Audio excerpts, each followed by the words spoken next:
Good afternoon friends.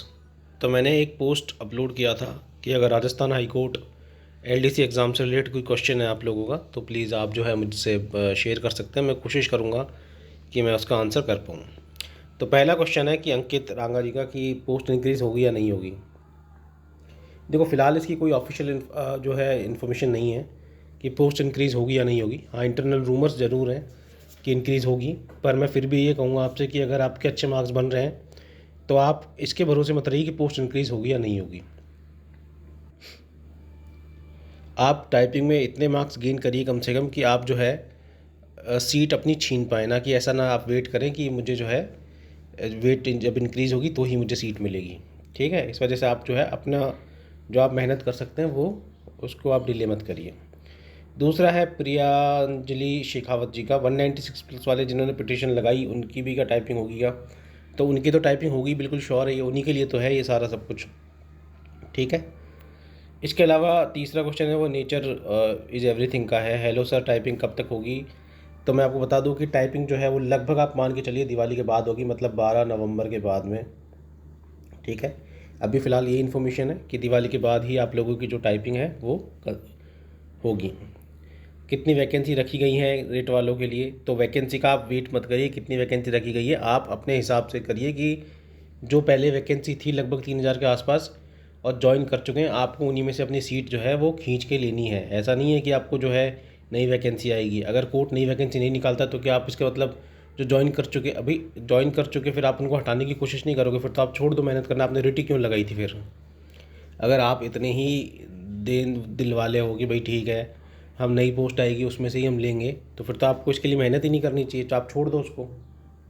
ठीक है, आप ये सोच के चलिए कि हमें हमारी एक सीट लेनी है, साम दाम दंड भेद कैसे भी छीनने से मिलेगी, ऐसे कुछ नहीं मिलेगा। ठीक है, तो आप ये मान के चलिए कि नहीं बढ़ेगी तो उस कंडीशन में क्या होगा, तो आपको अपने टाइपिंग में पूरे में से पूरे मार्क्स लाने हैं और अपनी सीट उसमें से निकालनी है। सर कट ऑफ हमारे लिए फाइनल कट ऑफ के बराबर हो ही रहेगी ना। देखो इस पर एक मैं सेपरेट वीडियो बनाऊंगा, इसमें दो सिचुएशन हो सकती है। ठीक है, तो उसके लिए क्योंकि ये बहुत कॉन्फ्लिकेटेड सिचुएशन है तो उसमें जो है मैं अलग से सेपरेट वीडियो बनाऊंगा उसके लिए कि एक तो वो कंडीशन है कि जिसमें उससे ऊपर कट ऑफ ना जाए, और एक वो है कि अगर हाई कोर्ट जो है प्री की दोबारा से रिवाइज़ कर देता तो अगर वो रिवाइज़ ही कर देगा प्री की सारी जो है कट ऑफ, तब तो फिर उसमें बहुत कैंडिडेट बाहर हो जाएंगे, तो वहाँ पे दिक्कत हो जाएगी। इसलिए इसका लिए जो है बहुत कॉन्फ्लिक्टेड सिचुएशन है, तो इस पर सेपरेट वीडियो बनाऊँगा मैं। अगर आप चाहते हैं मैं बनाऊँ तो प्लीज़ आप कमेंट सेक्शन में ज़रूर बता दीजिएगा। पहले अब ये अगला क्वेश्चन है राठौर भाई साहब का, तो इसमें देखो पहले जो है पहले रिवाइज कट ऑफ आएगी फिर टाइपिंग होगी। ठीक है, तो ऐसा नहीं पहले टाइपिंग होगी फिर रिवाइज कट ऑफ, पहले रिवाइज जो है रिवाइज कट ऑफ आएगी फिर जाके टाइपिंग होगा। अंकित जी का टाइपिंग कब तक हो सकती है, मैंने आपको बता ही दिया है, दिवाली के बाद में। ठीक है, और अगर ज्वाइनिंग कर लिए उनको टर्मिनेट नहीं किया तो कट ऑफ फिक्स्ड हो गई है। बिल्कुल यही एक सिचुएशन है जिसपे एक बहुत जो है कॉम्प्लिकेटेड सिचुएशन बन जाती है, तो इस पर अलग से वीडियो बनाऊंगा मैं। कोमल यादव जी का है, जिन्होंने अब रेट लगाई है उनका क्या होगा, टाइपिंग के लिए अलाउ होंगे या नहीं होंगे। देखो जज की मर्जी के ऊपर है, पर अगर आपका लेस सपोज़ कि मैं बता रहा हूँ आपको दिवाली तक, ठीक है, टाइपिंग का, उससे पहले अगर आपकी हेयरिंग पूरी कंप्लीट हो जाती है जजेस के सामने तो मुझे लगता है प्रोबेबली आपको भी कोर्ट अलाउ कर देगा। ठीक है, तो इसमें घबराने वाली बात नहीं है, आपके पास चांस है। और अगर नहीं भी अलाउ करता है, कोर्ट डिसमिस कर देता है, तो आपके पास फिर अपॉर्चुनिटी रहेगी, आप सुप्रीम कोर्ट मूव कर सकते हो। ठीक है, क्योंकि आपका जजमेंट आ जाएगा आपका तब तक। अगला है 23 सितंबर को पिटिशन लगाई है, हमारा भी टाइपिंग होगा। बिल्कुल चांसेस तो यही है कि आप लोगों को भी कंसिडर कर लिया जाएगा इसमें। ठीक है गाइस। अगला है रिसेंटली जो रेट लगाई उनका क्या अपडेट है। यही है कि अगर एक भी रेट पिटिशन जो है हेयरिंग हो जाती है, उसमें जजमेंट आ जाता है, वही अलाउ कर दो, तो फिर आप मान के चलिए कि टाइपिंग से पहले, क्योंकि मैंने आपको बता रहा हूँ दिवाली का, और दिवाली से पहले लगभग सारी पिटिशन सुन ली जाएंगी जिन्होंने मेंशन कर दी है, तो अगर उनका नंबर आ जाता है तो मुझे ना जहाँ तक लगता है कि उनको अलाउ कोर्ट कर देगा। पर अगर नोटिस इशू हो जाता है रिवाइज कट ऑफ के लिए और उसके बाद अगर कोर्ट में पिटिशन जाती है तो फिर दिक्कत हो जाएगी, क्योंकि कोर्ट फिर कंसिडर नहीं करेगा उस सिचुएशन में। अगला है टाइपिंग कब तक होगी, मैंने आपको बता ही दिया है, दिवाली के बाद। अगला क्वेश्चन है बलराम प्रजापत जी का, भाई हमें 30 सितंबर को रेट लगाई है जोधपुर कोर्ट से, उसका अपडेट बताओ, हमें ऐड हो जाएगा ना, और फिलहाल उसकी डिसीजन कब तक आएगा। मुझे आप जो है शेयर करिएगा अपना पिटिशन नंबर, मैं चेक करके ही बता पाऊँगा। एडवोकेट कौन है, एडवोकेट का नाम बता दीजिएगा, मैं उससे ही चेक कर लूँगा। ठीक है। अगला है लक्ष्मण कोहली, लक्ष्मण जी का है, दूसरा नंबर है, मेरे कोर्ट में केस नहीं किया, रिवाइज रिजल्ट में सिलेक्शन होगा या नहीं होगा। नहीं किया है तो नहीं होगा भाई, मुश्किल है बहुत, क्योंकि मुझे नहीं लगता कि सभी की कोर्ट ऑफ रिवाइज करेगा, कोर्ट सिर्फ पिटिशन की करेगा।